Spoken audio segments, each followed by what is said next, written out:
Aspalpen 60 dan 80 yang biasa dipakai di Indonesia dengan persentase sebagai berikut. Untuk yang Aspalpen ini Aspanis 22%, nitrogen 24%, asidafin 14%, asidafin 2 18%, dan parafin 19%. Untuk Aspalpen 80 ini ada 24%, 27% untuk nitrogen, asidafin 1 7,96, asidafin 2 18,76, parafin 21,34. Di sini untuk sifat-sifat aspanis dan maltenis ya sebagai berikut. Kemudian resin adalah cairan berwarna kuning atau coklat tua yang merupakan sifat adhesi dari aspal. Ini merupakan bagian yang mudah hilang ya atau berkurang selama masa pelayanan jalan. Jadi kalau misalkan aspal dihampar itu tentunya akan terjadi perubahan sifat fisik dan kimia ya, yang mana di sini resin ini mudah hilang karena mungkin kena air ya, kena panas yang cukup terik, apalagi di Indonesia ini iklimnya termasuk iklim panas ya. Nah, ini mudah sekali resin itu menghilang. Sedangkan oil yang berwarna lebih muda merupakan media dari aspanis dan resin. Kemudian maltenis merupakan komponen yang mudah berubah sesuai dengan perubahan temperatur dan umur pelayanan. Yang mana aspal harus punya durabilitas yang mengindikasikan fungsi dari ketahanan aspal terhadap perubahan mutu kimiawi selama proses pencampuran dengan agregat, masa pelayanan, dan proses pengerasan seiring waktu atau umur perkerasan. Nah, sedangkan pengerasan aspal sendiri ini bisa juga terjadi karena oksidasi ya, yang bereaksi dengan oksigen, penguapan dan perubahan kimiawi lain. Nah, ini proses penguapan kalau kena panas terus-menerus juga tentunya aspal itu juga akan menguap ya. Perubahan kimiawi biasanya diantaranya kalau misalkan perkerasan itu atau aspal itu terkena material lain ya, yang akan merubah sifat kimiawinya. Dalam hal ini, untuk reaksi kimiawi dapat mengubah resin menjadi aspanis dan oil menjadi resin. Secara keseluruhan akan meningkatkan viskositas. Viskositas itu daya kental aspal ya. Ini sebenarnya punya nilai tertentu sesuai spek bina marga. Nah, kalau misalkan aspalnya itu terlalu keras, maka langkah upaya yang harus dilakukan itu harus dilakukan penambahan material lain, misalkan ditambah minyak atau di penelitian saya tahun 22 lalu kita coba menggunakan limbah minyak goreng sama limbah minyak oli, ternyata lebih bagus penggunaannya dengan menggunakan penambahan dengan minyak oli. Kemudian durabilitas ini ada rumus yang menentukan yaitu N plus A1 dibagi A2 plus P, di mana N adalah nitrogen, A1 adalah asidafin 1, A2 adalah asidafin 2, P parafin, yang mana untuk mutu kimiawinya sangat ditentukan dari nilai ini ya. Hasil rumus ini yaitu kalau range-nya 0,4 sampai 0,8 adalah sangat baik, 0,8 sampai 1,2 adalah baik, 1,2 sampai 1,5 cukup, lebih dari 1,5 adalah kurang ya.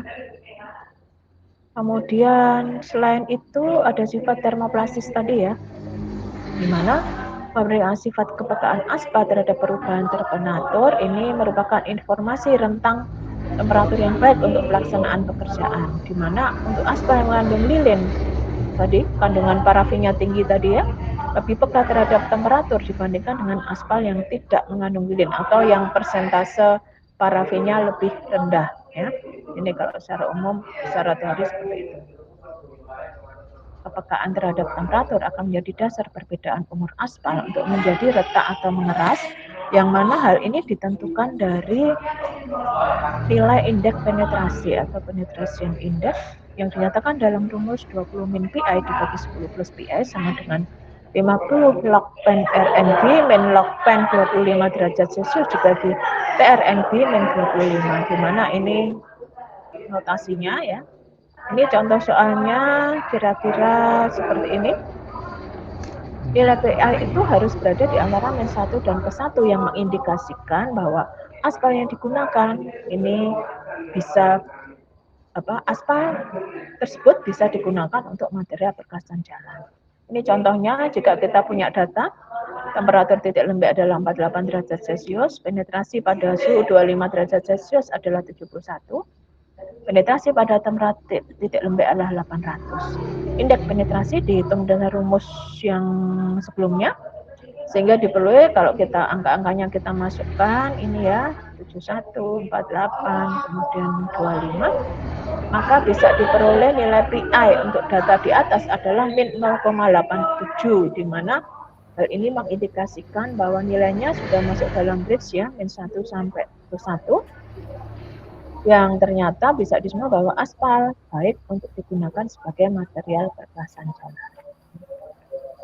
Nah, kemudian ada sifat fungsi aspal, diantaranya yang utama adalah sebagai bahan pengikat dan bahan pengisi, yang mana kalau untuk pengikat itu adalah mengikat antara aspal dan agregat, yang disebut sebagai sifat adhesi dari aspal, dan mengikat antara aspal satu dengan aspal yang lain atau disebut sebagai sifat kohesi. Selain itu juga sebagai bahan pengisi yang mengisi rongga antar butir agregat dan pori-pori yang ada di dalam butir agregat. Yang mana untuk bisa melakukan fungsi ini harus punya sifat adhesi dan kohesi yang baik untuk bisa sampaikan tadi. Kemudian fungsi utama aspal ini berdasarkan proses pembentukan kekerasannya, yaitu dari proses pencampuran prahampar dan pascahampar, yang mana untuk proses prahampar ini aspal harus bisa membungkus atau menyelimuti butir-butir agregat, mengisi pori antar butir, dan meresap ke dalam pori masing-masing butir.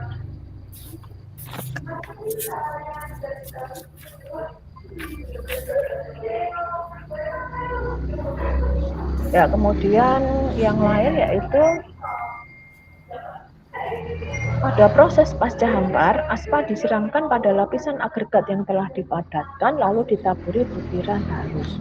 Fungsinya adalah untuk menjamin sifat kedap air ya pada lapisan permukaan dan tidak mengikat agregat sampai ke lapisan bawah.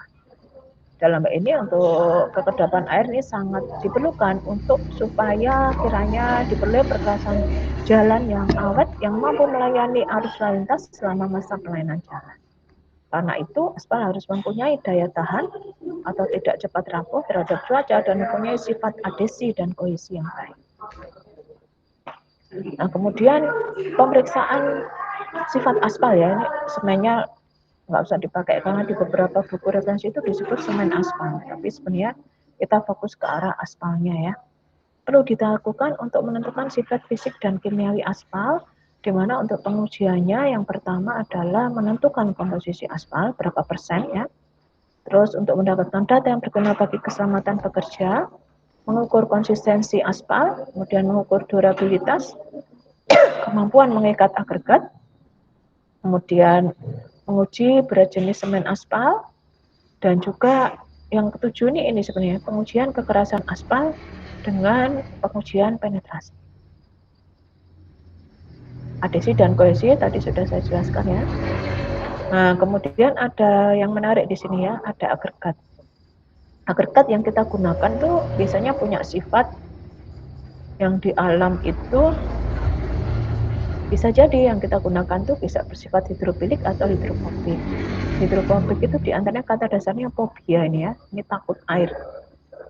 Jadi ini tidak bersahabat dengan air yang mempunyai silika rendah atau dinyatakan dengan SiO2. Bagaimana caranya? Biasanya agregat itu abunya nanti dikirim ke lab kimia, diuji apa saja kandungan yang ada di dalam suatu agregat itu. Nanti bisa kita ketahui apakah silikanya termasuk tinggi atau rendah. Kalau silikanya rendah itu malah justru bagus karena sifatnya dia tidak bersahabat dengan air sehingga dia mudah mengikat aspal. Sedangkan kalau silika tinggi sifatnya adalah hidrofilik, ini suka air. Jadi dia lebih mudah menyerap air, itu justru malah akan mengakibatkan ikatan dengan aspal yang kurang baik atau jalannya menjadi tidak awet nantinya ya. Kemudian agregat yang dapat digunakan sebagai material perluasan jalan adalah agregat dengan kelekatan agregat minimum 95% yang dinyatakan dalam uji kelekatan terhadap aspal. Biasanya ini kita gudangkan agregat kasar sebesar 500 gram. Kita panaskan di wajan penggorengan, kita tuangi aspal, kemudian kita diamkan sebentar supaya dingin. Nah, masukkan ke gelas ukur, kita rendam pakai air selama 24 jam. Nanti besok kita lihat lagi apakah ada aspal yang lepas dari butir-butir agregat. Itu yang kita ukur nanti sehingga diharapkan kelekatan agregat ini bisa dicapai minimum 95%. Tapi rata-rata kalau agregat kerikil alam itu biasanya nilainya ini 95% bahkan bisa 100%. Jadi tidak ada bagian yang terkelupas ya yang mengindikasikan bahwa dia sifatnya hidropofik dan menjamin ikatan antara aspal dan agregat itu cukup kuat atau memenuhi persyaratan. Nah, kemudian semen aspal atau aspal ya, dari sisi nilai penetrasi dan viskositasnya, ini biasanya ASTO membagi dalam 5 kelompok jenis aspal, yaitu aspal 40-50 atau aspal keras, aspal 60-70 dan 85-100. Ini termasuk ya yang tengah ya, yang cocok untuk kondisi daerah tropis. Kalau ini kondisi daerah di Timur Tengah, mungkin yang panasnya cukup tinggi, ini lebih cocok menggunakan yang aspal keras ya. Sedangkan ini adalah untuk yang daerah ini aspal lunak yang cocok untuk daerah yang beriklim dingin ya. Kemudian untuk yang Indonesia sendiri banyak digunakan 60-70 dan aspal pen 80-100. Yang mana sesuai spek menurut ASTO kalau diuji ya untuk aspal pen dan macam-macam ini ada punya range sendiri ya berdasarkan jenis pengujian aspal dari penetrasi, titik nyala, daktilitas, solubilitas, pivot, kehilangan berat dan penetrasi serta daktilitas. Ini nilai range-nya untuk masing-masing jenis aspal pen ya berdasarkan keras atau lunaknya dari aspal itu punya range sendiri ya yang kita ikuti sebagai standar ASTO. Sedangkan untuk yang Bina Marga ini adalah sesuai spek berikutnya ya. Ini titik penetrasi itu adalah ininya aspalnya ditaruh pada suatu cawan, kemudian dimasukkan jarum dengan suhu 25 derajat Celcius, pembebanan 100 gram selama 5 detik. Kira-kira berapa jarum ini akan masuk pada aspal tersebut ya. Kemudian kalau titik nyala ini dimasukkan pada suatu cawan kemudian dibakar. Nah, kemudian daktilitas itu aspalnya ditaruh pada suatu cawan, kemudian ditarik ke kiri dan ke kanan. Sampai berapa daya mulurnya ini yang dinyatakan dalam, ini kan kalau ditarik terus aspal itu ke kiri kanan kayak rambut gitu ya. Tambah ke kanan, tambah jauh jaraknya, nanti tambah tipis-tipis sampai kemudian dia nanti putus. Berapa jarak waktu dia putus itu? Untuk mengindikasikan berapa nilai daktilitasnya. Ini harus paling nggak lebih dari 1 meter atau 100 cm ya. Kemudian solubilitas ini adalah ketahanan terhadap cairan kimia tertentu yang diuji pakai larutan chloride ya. Chloride ini diharapkan keberadaan aspal tetap sesuai fungsinya. Nah, bisa melakukan fungsinya sebesar 199 atau bahkan 100%. Jadi tidak terlalu ngefek untuk cairan ini. Kemudian pivot kehilangan berat ini boleh, tetapi tidak boleh lebih dari 0,4 dan juga tidak boleh lebih dari 0,6 untuk yang 80 ya. Kemudian penetrasi setelah kehilangan berat lebih dari sama dengan 75 dan 75. Berat jenisnya adalah sekitar 1, biasanya di beberapa penelitian mesin yang kita gunakan itu nilai berat jenisnya antara 1,03 atau 1,07 atau 1,08 ya, kira-kira mendekati nilai 1 ya. Nah, jadi itu rasa untuk materi hari ini. Mungkin ada pertanyaan?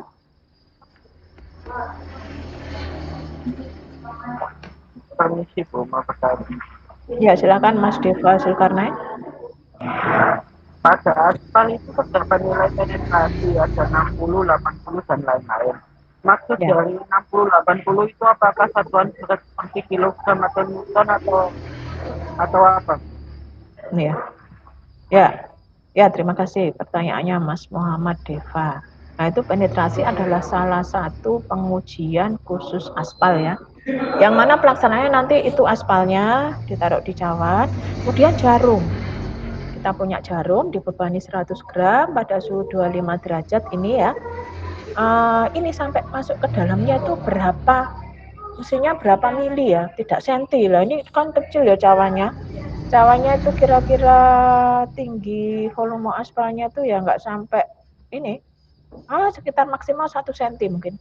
Jadi masuk ke dalamnya itu berapa milimeter ya, berapa milimeter mestinya itu satuannya ya. Jadi masuk ke dalam itu apakah 4, apakah 6 mili atau berapa mili itu dinyatakan dalam satuan penetrasi tadi. Berapa kedalaman jarum yang masuk ke dalam aspal. Kalau memang kecil,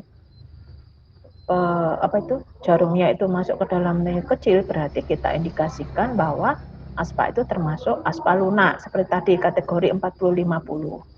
Sedangkan yang kalau jarumnya mau masuk ke dalam, nah harus kita nanti berapa milimeter ya kedalaman itu, maka kita bisa indikasikan bahwa itu termasuk aspal yang keras. Ingat saya ukurannya milimeter, Mas. Milimeter ya, berapa masuk kedalamannya itu ke dalam campuran yang kita tes atau aspal yang kita tes. Berapa kedalaman jarum penetrasi yang kita masukkan pada aspal itu. Gitu, Mas.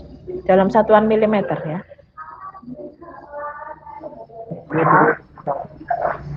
Ya, baik. Ada lagi mungkin? Presensi online-nya jangan lupa ya. Nah.